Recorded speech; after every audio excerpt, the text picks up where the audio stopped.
Hi, I'm Peter Groves. I'm an English solicitor. I've been specialising in intellectual property law for many years, not only practising but also writing and lecturing about it.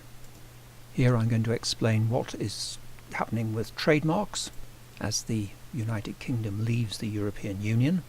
I'm avoiding using the B word, which, as I've said elsewhere, I think makes it sound so frivolous. We know that as things stand, the UK is going to leave the European Union on the 29th of March 2019. I say as things stand because, incredibly, although we've got to the 10th of October 2018, the day on which I'm recording this, there is very little certainty about what's going to happen and even whether it will happen on that date or any other date. But presuming that we do go ahead and leave, we'll either do so on the terms of a withdrawal agreement or we'll leave with no deal. To help you understand these slides, where I'm referring to things that are covered by the withdrawal agreement, the draft withdrawal agreement at the moment, I put that in green, and where I've dealt with statements about what will happen if we leave with no deal, I'm putting that in red. I've chosen the colours just because they stand out well. What's good in this and what's bad in this is for you to make your mind up about. I'm trying to resist the temptation to express my own opinion too often. There are a few documents to go by. The draft withdrawal agreement has been around for a few months now, and quite a lot of it has been settled, but there remain some outstanding issues, not in the field of intellectual property, which mean that, as a whole, it's definitely not agreed. The Commission has published what it calls a preparedness notice, explaining what's going to happen in the trademarks field, and Her Majesty's Government has published a further document, published it quite recently, which it calls Guidance on Trademarks if there's no Brexit deal. I'll put links to these documents and others in the description of this presentation. On the assumption that not everybody who listens to this will necessarily have been following every detail of this extended exercise in national self-harm, it's helpful at this stage perhaps to explain that the referendum on membership of the European Union was really decided by the desire of 17 million voters to restore sovereignty to the UK, to take back lawmaking powers from the European Union, to escape the jurisdiction of the Court of Justice, and to reduce immigration. Nothing in the trademarks field is going to have any effect on immigration, I don't think. But if trademark law was the only thing that shaped your opinion on membership of the European Union, you would be excited about restoring sovereignty to the UK in the sense that Parliament would not have to accept trademark laws made in Brussels, and indeed in Strasbourg, but would be able to make its own laws, and the courts will be able to make their own decisions without having to refer questions to the Court of Justice and to follow precedents handed down by it. In fact, of course, EU trademark law is so deeply embedded in UK trademark law that nothing is actually going to change on the 29th of March next year when we leave the European Union, and the extent to which Parliament is going to want to make trademark law, let alone be able to find time to do so, is, I think, highly doubtful. As for the jurisdiction of the Court of Justice, which the government has said is a red line in negotiations, well, we'll certainly be free of that. Although whether the judges will occasionally still have regard to judgments of the Court of Justice on a sort of persuasive basis, remains to be seen. As for what's already gone, the entire body of EU trademark law, the acquis, will be imported into domestic law under the Withdrawal Act of 2018, which makes it retained EU law, and using pretty draconian powers to make secondary legislation to amend whatever needs amending to make it work, powers which are commonly referred to as Henry VIII powers. Just to remind you that not since the 16th century has so much undemocratic power been concentrated in the hands of the government. UK trademark law is very largely shaped by European Union law.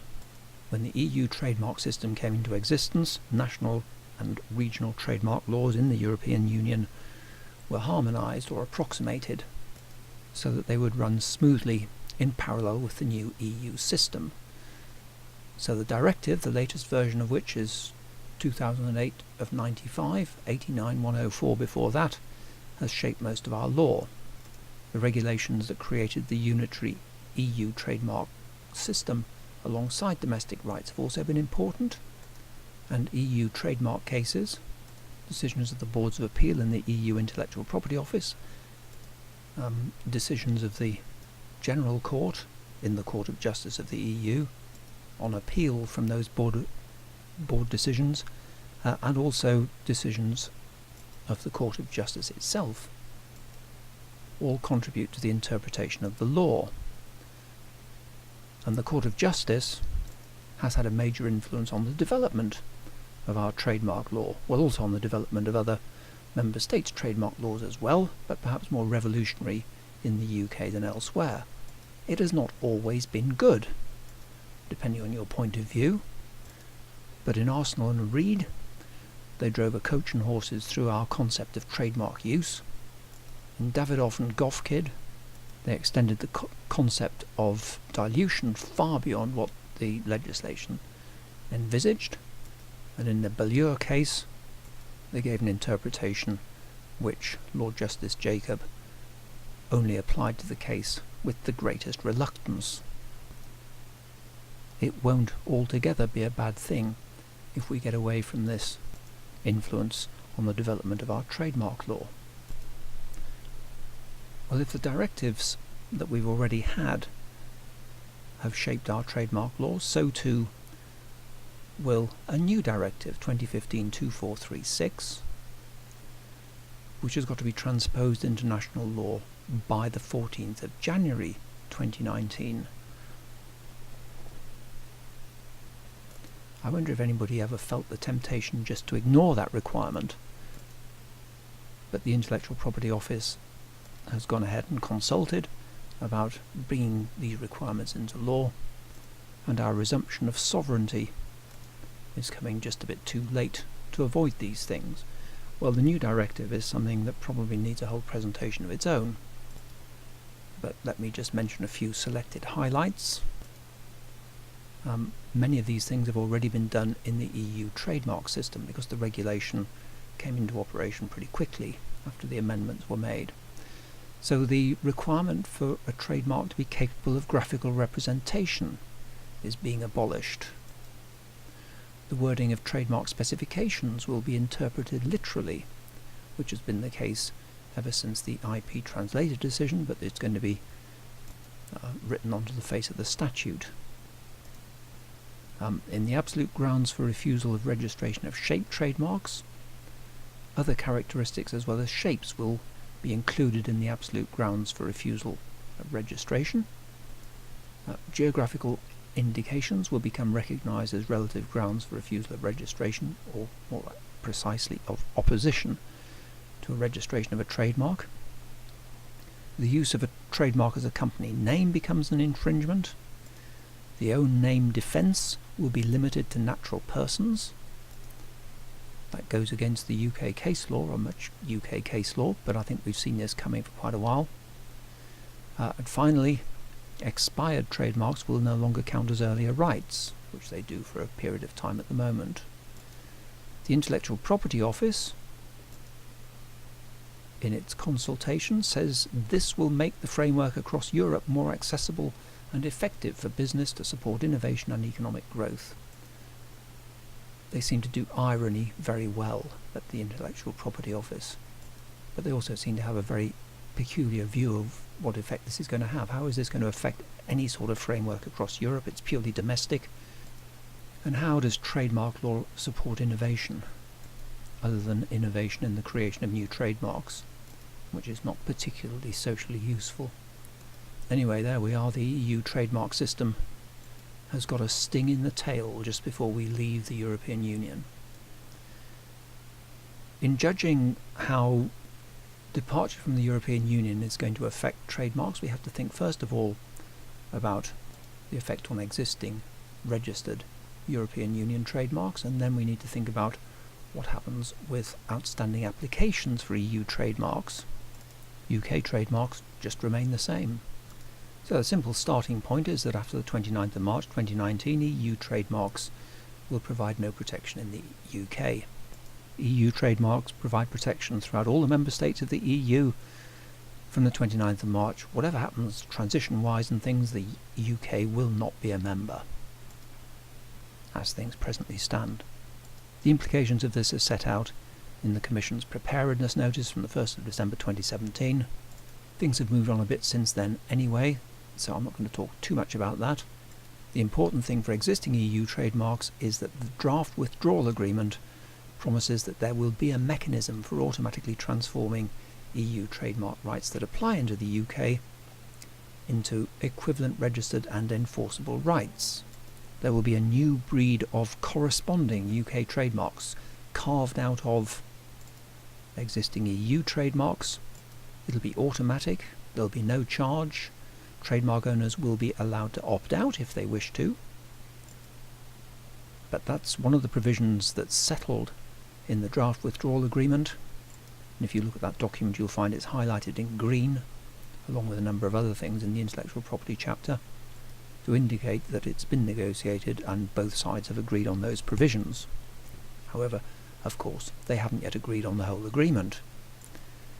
If there's no deal, the government has promised continuity of protection for existing EU trademarks by doing, well, exactly the same thing, carving out the UK rights from existing EU trademarks and giving the owners new rights in the UK. In their September guidance document, they indicate that this is going to be free of charge, but I don't think that should be regarded as a binding promise. There are some details that we don't know about at the moment, which actually also apply to corresponding trademarks if the withdrawal agreement is finally put into operation. Does the right holder, who's now getting some valuable new UK rights, need a correspondence address in the UK? As things stand for an EU trademark, they'll have a correspondence address in the European Economic Area. Will our legislation say that that's still okay, or will a new requirement be added? That could generate some business for the UK legal profession. If there's no deal, it's not clear what the rules will be about non-use. In the event of the withdrawal agreement being the basis of the withdrawal, then it's a bit clearer, as we'll see in a moment. Then there's the question about when these new UK trademarks are going to need renewing. Will that be 2029? That is 10 years after they came into existence, or will they expire at the same time as the parent EU trademark? The latter seems more logical to me, although it's going to be more of an administrative burden as well. There has been, and perhaps even at this late stage there remains, sufficient uncertainty to say it might well be worth registering a UK trademark anyway, even if you've got an EU trademark already. It's not certain that there are going to be no fees for the transformation process, so it might turn out that the costs are roughly similar anyway, and the argument which always said if you can afford it, keep a national trademark as well as an EU one remain just as powerful. If you have an EU trademark but you're only actually using it in the UK, would it be vulnerable to revocation on the grounds of 5 years non-use? If you're relying on its reputation to sustain a dilution or tarnishment action, but the reputation is only in a limited part of the EU, can you bring an action in the UK? And when you look at descriptiveness at the EU level compared with the UK level, well, in the UK you only have to worry about one language. In the European Union it's 25 or more different languages, and having recently had an objection from the EU IPO that the trademark I was trying to register was descriptive in Finnish, I'm acutely aware of the difficulties that this can throw up. And finally, of course, you might just say that registering a UK trademark alongside an EU trademark saves you having to worry about all of this. So what else does the draft withdrawal agreement deal with? Well, it addresses the problem that an EU trademark may be invalidated or revoked after the UK has left, but in proceedings which were started before we left, and which therefore were pending on the 29th of March 2019. If that happens, it's going to be fatal to your corresponding UK trademark, which the government has kindly carved out from your EU trademark, unless the grounds for invalidity or revocation were not applicable in the United Kingdom. So if the trademark's invalid because it's descriptive in Finnish, you're safe. Otherwise, that could be a problem. How do you get around that? Well, the safe thing to do, I suppose the fail-safe alternative, is if your EU trademarks are facing invalidity or revocation proceedings, which look as if they're going to be ongoing when the UK leaves, then it's worth filing a UK application to protect those rights separately. In order to give effect to what's in the withdrawal agreement, there's going to have to be new secondary legislation in the UK, and that's going to be one of those matters which is a job for Henry VIII, or at least his successors. The new breed of corresponding trademarks will enjoy any priority that was enjoyed by the EU trademark from which they've been carved out, and if when the trademark owner filed their EU trademark application they claimed seniority for it from an earlier UK trademark, because when the EU trademark system came into operation there was clearly this expectation that people would trade in all their national trademarks in order to concentrate their trademark portfolio in the EU ones, and to encourage them to do so they could, as it were, backdate their EU trademark protection to the date of the national rights that they were trading in. So if there was any seniority derived from an earlier UK trademark, it'll be reinstated, but if that UK trademark has been kept in force anyway, that's immaterial. The withdrawal agreement says that these new corresponding trademarks will be safe from revocation for non-use before the end of the transition period. So EU trademark owners who've been using their trademarks elsewhere in the EU but not in the UK can get their corresponding UK trademarks, and until the end of the transition period it won't matter if they haven't used the trademark in the past 5 years. Unfortunately, the transition period isn't 5 years in itself. That ends on the 31st of December 2020. So owners of these new corresponding rights are going to have to do something with them in order to ensure that they're not going to be vulnerable to attack.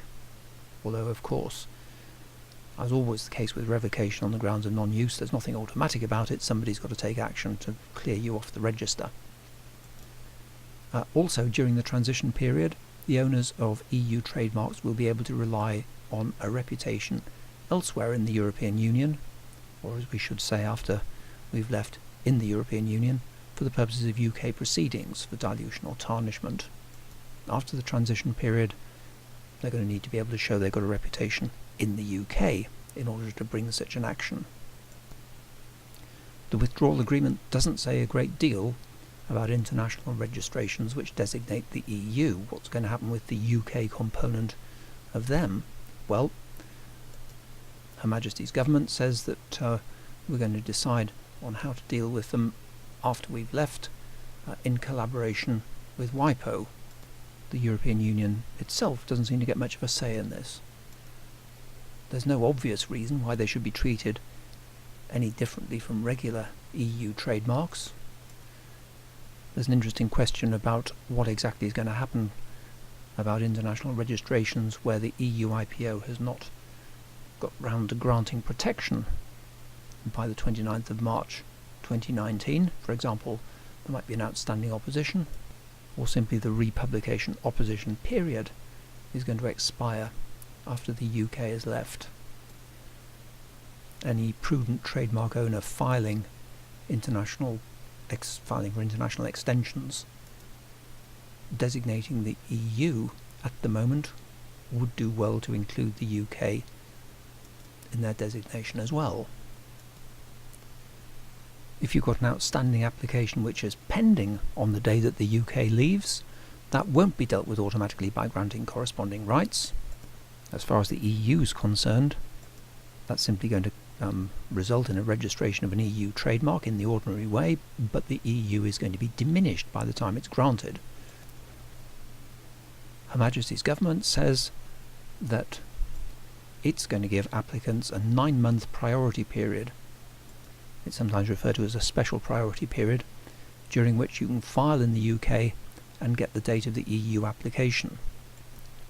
But this will require payment of the regular UK application fee. It wouldn't be a bad idea to incur that fee now and file your application in the UK at the same time as filing it in the EU. If you've filed an EU trademark application and it's facing opposition proceedings, there could well be an advantage in waiting for this special priority period and then filing an application in the UK, because you'll get the priority of the EU trademark application, and if your UK application goes through unopposed, then that could be quite useful.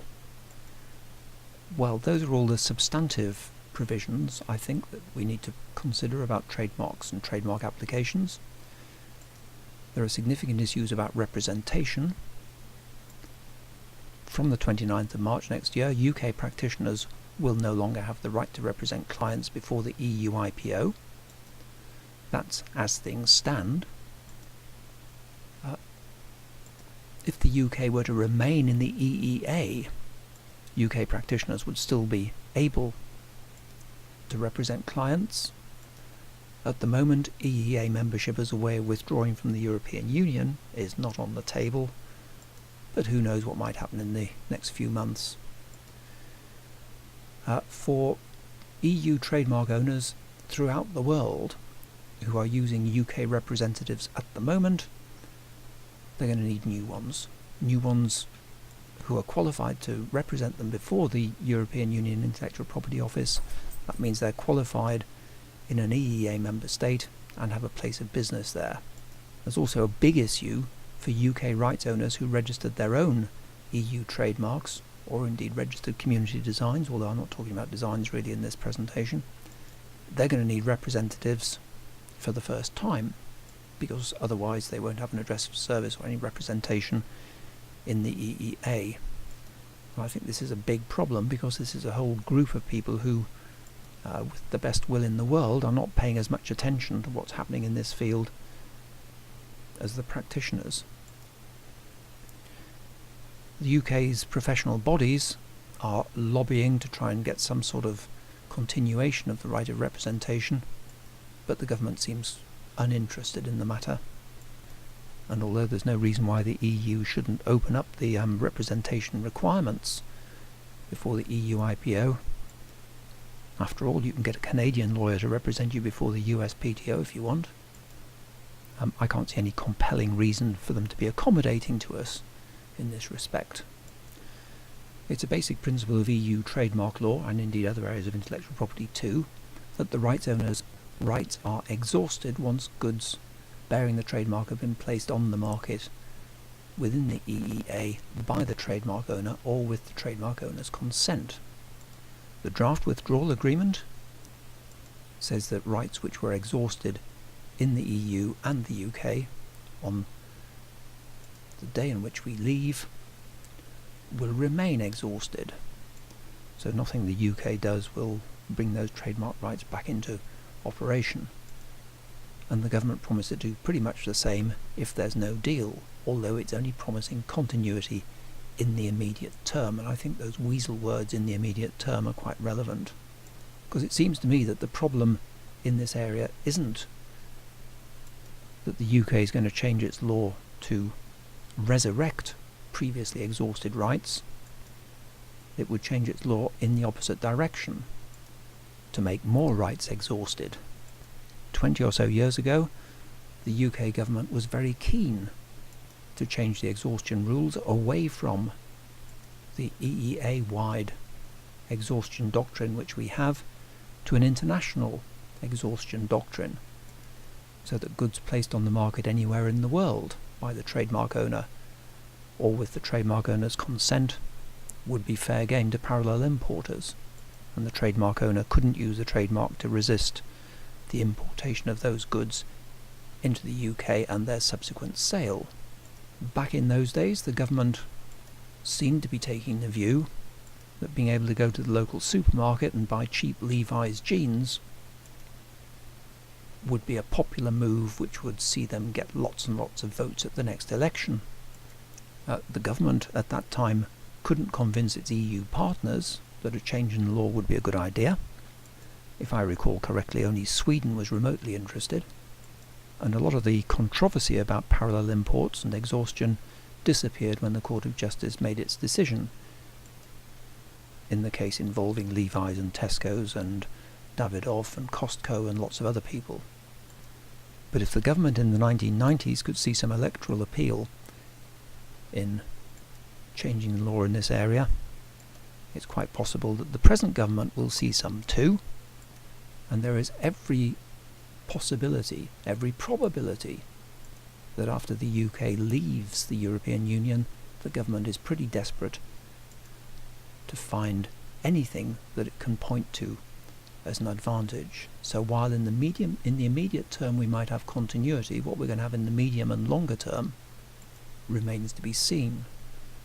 It might be that the promise of continuity is an incentive to reciprocity from the EU 27, the remaining member states of the European Union, the diminished European Union, and something will be done to keep in place basically the same arrangements as we already have, but that too remains to be seen. Finally, there's the question of enforcement of trademark rights, EU trademark rights. Article 63 of the withdrawal agreement, if that's the basis on which we leave, will ensure that any proceedings for infringement of an EU trademark in the UK which were commenced before the end of the transition period, the end of 2020, will be able to continue. That's now agreed in principle and should be highlighted green in the withdrawal agreement, but it was agreed later than most of the other provisions in this area, so you might find that the copy you're looking at has a lot of it highlighted in green, but not Article 63. So there's some transitional protection in the UK for EU trademark owners, although this only refers to when you can actually bring and continue proceedings. It doesn't deal with the question of the time frame in which the infringement has got to take place. That's another matter. I think this still points to it being prudent to ensure you've got protection in the form of a UK registered trademark as well as an EU one. If there's no deal, then it seems that it would simply be impossible to bring proceedings for infringement of an EU trademark in the UK courts after Brexit Day. Existing proceedings could continue, but you can't start any new ones. And the simple fact would be that nothing done in the UK after the UK leaves can amount to an infringement of EU rights at all. The EU trademark regulation will simply have no effect after the UK is left. So there's a quick run through what seems to be happening with EU trademarks in the UK following the withdrawal of the UK. A lot might still happen before the UK finally leaves, up to and including the UK deciding not to leave at all. So keep your eyes open for developments. You'll find more in the documents to which I've given you links and which I referred to in this presentation. Thank you very much for listening to this. I'd be very pleased if you'd leave some comments about it, and I'd also be very pleased if you'd subscribe to the Ipso Jure YouTube channel so that you'll get notice of more of these recorded lectures as and when I make them, and I hope you continue to find them informative. Thank you very much for listening to this one, and I look forward to talking to you again soon.